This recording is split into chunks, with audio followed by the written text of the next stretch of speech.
Hi, Percy. Hello, you're right, Hannah? I'm good, thank you. How are you doing? Yeah, good, thank you. Enjoying Good. the day in sunny London. Yes, the sun is back. There's going to be some rain again, which we need, I'm sure. So thank you so much for doing 15 minutes with me. You are our October feature, and it would be lovely to hear more about AW Spaces and how the business first came about. Okay, yeah, so the business in various guises has been around since about the 80s, and it was called Action Workspace up until 2020, when it split from Furniture Island and became AW Spaces, which is the design and fit out firm it is today. So yeah, it is a lot of the founders have got a lot of experience in the D&B market. We've tried to gear ourselves a little bit towards the architectural creative design side, and also try and focus on sustainability as well, just to give a little bit of an edge in the sector that we try and go for. Yeah. Which just helps us differentiate, and it really means that we can focus on the customers that really want our services, and we're not there to please everybody. We are there to so we're there to service the clients that really fit our values. So if the client really wants a creative, architecturally designed, sustainable fit out, then we believe that we are the perfect choice. Whereas there's other companies that are just wanting a basic fit out, or just some little bits doing. We're not going to try and pretend we can do everything. We're very focused on what we try and do because we know what we're good at. And that's that whole focus, that whole identity, if you like, we've really gained that from the past 40 years plus of doing this sort of thing, and really focusing ourselves and honing skills within the team to be able to provide the service we do. Love that. And I mean, this is why I love doing the 15 minutes with, because I learn things about our partners' businesses that I didn't even know, and I've known you for some time, and obviously Callum for some time. And I had no idea that you were established in the 80s, which is incredible that you've got a 40-plus-year-old established business that is now, even with that amount of time behind you, trying to still stay ahead of the curve, like you say, in terms of sustainability and looking at client first and trying to switch the model a little bit and ensure that you're fitting into what the clients need around what your core values are. I really like that. No, it is. It helps us to do the jobs that we want to do. So we just really try and work with clients that really support our values and gel with who we are as a team. We're not everybody's cup of tea. We're not pretending to be, but it makes for a really exciting and focused job role for me as well, especially. So it's good. Yeah, absolutely, I bet. And there was an acronym in there which you'd use. So D&B, for people that are watching this that perhaps don't know what D&B is, can you explain that to us, please? Yeah, sure. So D&B is short for design and build. So that is when you've got a company that will do the office design and the fit out. Where traditionally you'll often hear two terms. One is traditional and the other is design and build. So traditional is when you will get a architect or a designer to design their office space, and then you will go out to tender for a build contractor to build the space. Whereas design and build is the whole thing in one. And I like to think we are sort of bridging the gap between the two a little bit, because we've recruited from designers from architectural firms, so they have that, some of the architectural spin on the design, but also we're taking the whole thing in under one roof to really, just streamline the process for the client, really. But I like to think of it as for our customer base, we're almost bridging the gap a little bit. So they're getting the architectural experience, but they're not having to worry about dragging in build contractors and having meetings with the contractor and the architect and the hassle that can come with that. We can just do the whole thing, but you've also got the great architectural elements of the design as well. Sure. And you've come in to the Office Management Portal and the group as our partners in the design space, which is fantastic. And I think particularly at the moment in this whole new world of hybrid working and people trying to get people back to the office, looking at different ways of ensuring collaborative spaces and community spaces, event spaces, because so many people are doing in-house events or socials now. I think that's a really important element. So talk to us a little bit more about that design side and your approach there from kind of start to then perhaps at the point where they might start discussing a fit out with you, you know, on the design side. How does that look? Yeah. So taking it back a bit, so traditionally, if you look at spaces in the past, they did really, there was an article the day I was reading when people started to try, I think in the 30s, started to try and do some like open plan design, because they saw it to improve productivity. And then we've gone into this, like, we went into this whole horrible pod system where everyone was just sat in their own little room and festering away. Sort of from 9 till 5 with no, I'm sorry, the chair's very squeaky, with no you know, they might go to the water cooler and they might catch up with their friends there, but they never really had the collaboration that is actually required, not for human beings. So as humans, as we're sociable creatures, we need, like, we crave that interaction with other people. Yes. And I think when you're designing space now, and we did a blog on this on the website a few weeks back on people-centric spaces, and it's one of those things that people don't often put enough thought to, because they say you can just chuck a pod and you can chuck a couple of collaborative zones and a tea point somewhere, and that's a people-centric space. But actually, it's the whole mindset behind the thing. It's looking at the space and saying, how do our people want to work? You know, maybe take a survey, maybe do some studies of how the space is being used currently, and how, you know, you might find that all your desks aren't being used, and you can take some of the desks away and you can put in a couple of meeting pods at another meeting space. And the whole design really, I think, has to focus around the people. But then you have to bring in, you know, you can't just stop there in a way. You've also then got to make it look nice. Yeah. Because to have a space where technically on paper everything looks beautiful in regard to space planning and how people are going to move and where they're going to go and all different spaces, but then if it's all just bland and white and grey, people aren't going to thrive in it. So you need somewhere that's got, you know, planting, decent lighting, the colours, the textures, the architectural experience there, you know, maximising natural light even into a space in collaboration with the studies you've done on how the people are going to move in the space. And that's how we sort of will approach the design from both sides, if you like. But first, I think it always should be around the people and how the space is going to be used, because a lot of people coming out of COVID now are realizing they actually need less space than before, because, you know, a lot of people working from home, they might actually, you know, be down to 50% desk capacity, because half the time folk are working from home. So they can actually afford to either take a smaller space and make it a lot nicer and high quality. Yeah. Or they keep their existing space and they can, like, take half the desks away and put in some other spaces, or maybe even sublet the space to someone else. Or there's so many options when looking at a space that, like, precedes the design almost. Yeah.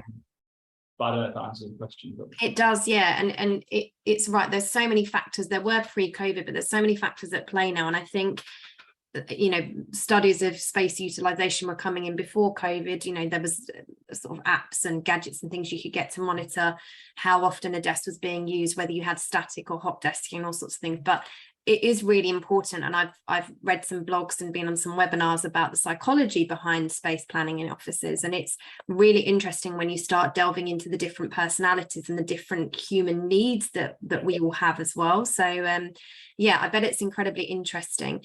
So tell me now if you can remember how we met or how we know each other. I think it's been a while. We've known each other a while. We did speak a long time ago. I can't remember why. I was recommended to speak to or something. Yeah, we did speak a while ago, and then I joined the portal just the other day when I was speaking to another office manager who said, "Oh, have you met Hannah?" And I thought, "Well, I do actually know her." Yeah. And they said, "Oh, you know, have you thought about going to the workplace event?" And then, yeah, went from there. We actually decided it would be a good thing to sign up. Yeah. And we are now exhibiting at the workplace event, which I'm looking forward to.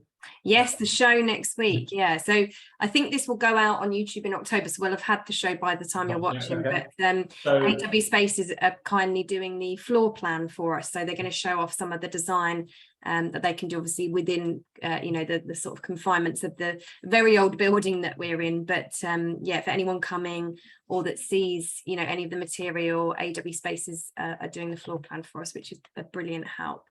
So when you're seeing this video, any office managers out there, tap me up, and if you came to the show and you liked this video, yeah, hit me up and I'll get you some cookies or something. I don't know. Some cookies. You know, that made me think about every time I check into a Hilton Doubletree hotel, you get a cookie on arrival. Maybe that's what you guys should do at the show, is warm cookie on arrival. So, sorry. Yeah. So tell me now, how do you work with office managers at AW Spaces? What is it that you do to work with them? Okay, so my role is, I mean, there's no getting away from it. I'm trying to get new business, driving new business, but I don't like to go out there and just force our company on anyone, because I know we're not everyone's cup of tea. You know, I like to just catch up with office managers, talk to them, see, you know, maybe they've got a lease coming up, maybe they've got, they want to do some changes in the space, you know, and if we're getting on well, it's just a case of talking to them, informing them mainly is one thing I like doing the most. Telling them, have you thought about this? Have you thought about this? Yeah, you know, like the educational aspect. And you know, I'm very much believe in give before you take. Yes. So if people need help finding an office, I'll happily recommend some agents. I'm not going to get anything from it. You know, I'll recommend people they can go and talk to do space utilization studies. I'll go and talk to people, you know, say to them, look, why don't you go and speak to these people? These folk, they might be able to help you with some furniture. You know, and then it's up to them really. If they feel like it's gelled well, and I'm a trustworthy person, you know, I'm always honoured when people come back to me and say, you know, we really want to work with you because of previous experience. I don't like just running around and doing the hard sell. I'm very much I want to be known as someone that's just a nice guy that helps people. Yeah. And then in the hope that someone's going to come back and say, actually, we'd really like you to do our office. Yeah, the long-term relationship rather than the quick wins. Yeah, exactly. Yeah. And a lot of our customers, you know, here at AW are repeat business. And we get a lot of repeat business purely for that fact, because we are very much, we're not big pressure people. We will rock in you know, if you've created a company, you know, we will probably be rocking in jeans and t-shirts, and we will be very down to earth. Yeah. And we're not going to try and hide anything. Yeah. It's just a case of, this is what we do, this is who we are. If you like us, brilliant. If you don't, that's absolutely fine also. You know, we're not everyone's cup of tea, we're not going to try and pretend we are. Sure. And what do you enjoy the most about your job and working with office managers? I love the variety. I really do. Going around talking to people, you know, it's just nice to walk into a space and just have a good conversation with someone about their office plans and dreams, really, like without even, you know, they might not have an office yet out on the horizon, but just to go in and have a chat to them. And there's some office managers I've ended up, you know, walking around the building, and we end up chatting in the canteen for an hour afterwards, and building those relationships and those long-term relationships is what I really value in this space. Yeah.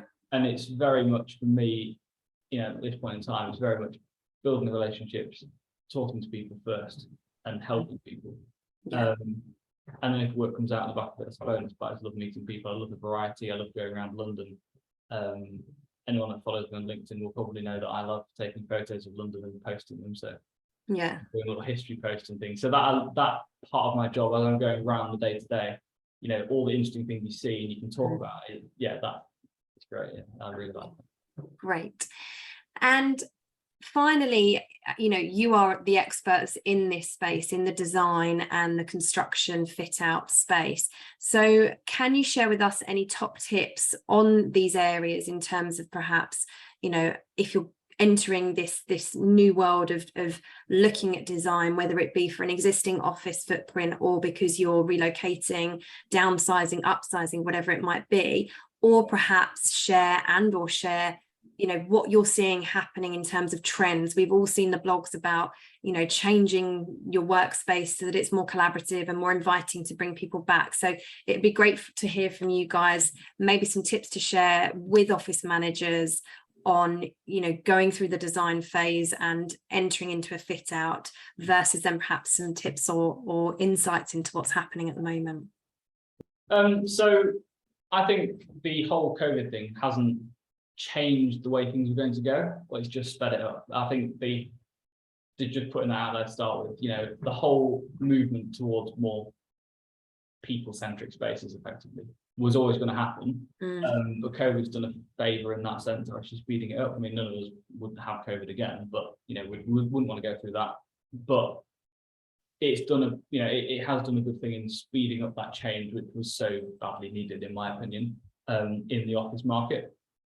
Probably the main tip I'd give to any person thinking about changing, moving offices, doing your office, refitting it, is, you know, what do the people want? You know, your employees are your biggest asset, not your building, not your stock. You know, your employees are your business effectively, and if you haven't got employees, you haven't got business. Yeah. So catering for their needs over everything else is the most important thing. And you know, as a boss, you know, sorry, not I'm boss, but you know, sometimes bosses will have a very idealistic vision of what they want to happen in their office, and they might decide that they, you know, since they started out, they really want to have a beer fridge and a football table.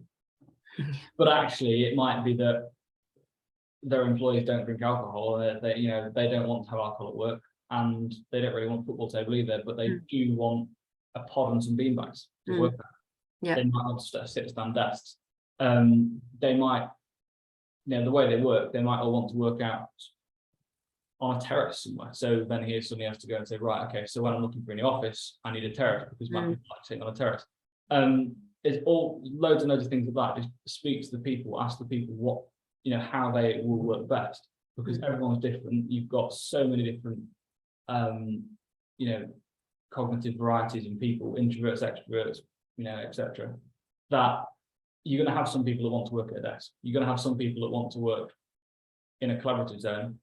You're going to have some people that prefer to work, you know, sat on a high bar at a poser height table with a coffee near the canteen. You know, there's so many different types. And then other people are going to want to work from home 4 days a week and come in one. Other people are going to be an absolute office junkie and be in there 5 days a week, absolutely loving it. So you've got to cater for that. And then if with finding a new office, it always helps to look at what you've got and say, do I need to move? Because it might be that, you know, if your lease is expiring and you know you can't renew, well, obviously you've got to move. If there's an option you can renew, and actually you know, it's fine just as it is, you've got all the facilities, etc. It might be you could spend a little bit less and change about the office. If you need less space, you could sublet some of it. And that again is something we help people with, you know, sublet, we can say, well, speak to this agent, we can help put a wall up, you know, that sort of thing. Doing some comparisons between the and just really say, do you need to move? You know, is it essential? Because let's face it, an office move, and going back to sustainability point, which I haven't touched on a lot, is something we try and focus on. You know, to change your office around a little bit inside is a lot less of people and is a lot more sustainable than having to go to a completely new office and all the you know, starting from scratch again effectively. Because there's a huge amount of waste, isn't there, generated from things like this, from building work. I mean, we try and minimize it where we can, but there's only so much we can do before, you know, you get the authorities and the bin men and everything else that, you know, so it is just best to, you know, if you can, in terms of sustainability, if you can, stay away. But ultimately people do need to change, people do need to move offices. And then it's a case of reviewing facilities and making sure you're not losing anything by moving. So you might have a really nice office at a really attractive price, but then you might suddenly find there isn't any bicycle parking, for instance. There isn't a gym nearby, their toilets aren't very good, you know, things like that. And suddenly it becomes a place where the employers are like, they don't care about whether the business is really saving money or not. They care about their office, and if they're suddenly losing facilities, which were, you know, just a thing they got used to before, it might be a coffee shop on the ground floor, but if they're suddenly losing that, then again it comes back to that thing about the people. They're not going to be as happy, they're not going to be as productive. It just goes to, so I think, in summary of what I've waffled on about for the past don't know how long, talk to your people, find out what they need, and centre it around them, centre the design around them. Then look at your existing space and see what you can make of that. If you can stay and you can adapt it, that is the best sustainability wise, and often can be best, you know, unless the facilities are atrocious, it can sometimes be best, unless there's an option to move somewhere far better. And see, if you do have to move, make sure you're not, you know, the facilities externally, so your gyms, your coffee shops, your bike parking, etc., are as good, if not better. Otherwise, your employees you might risk upsetting some employees, and your business will suffer because of that. Yeah, I always ask and give the advice of the question, what works and what doesn't work, because what works and what the majority of people like and think works well, you try and keep, and you move to the new place, be that, you know, having bike racks, be that having showers or accessible showers, whatever it might be.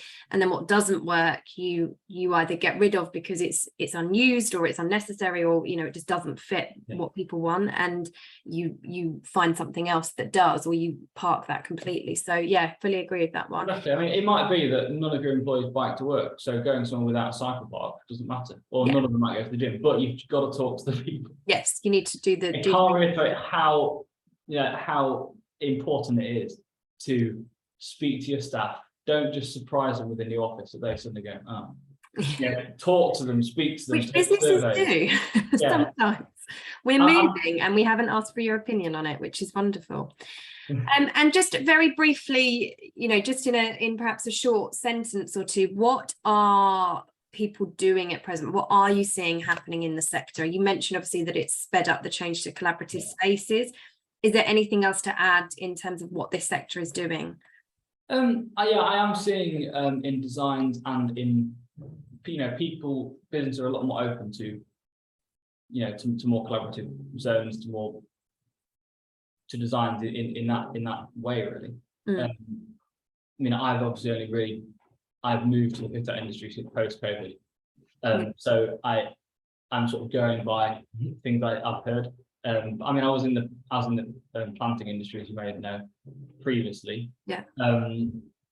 But yeah, designs and people's openness, I think, you know, to accept new ideas, to accept change, and to really focus more on people's well-being and mental health, etc., as highlighted by COVID, that has definitely improved, and that's definitely a good thing that's come out of the mayhem and all the badness that has been the last 2 years. Yeah. Okay, super. Well, I think that's been really insightful. Thank you so much for being on 15 minutes with me, Percy, and I will see you at the show next week. Epic. Thank you very much. Thank you very much. Bye. Bye.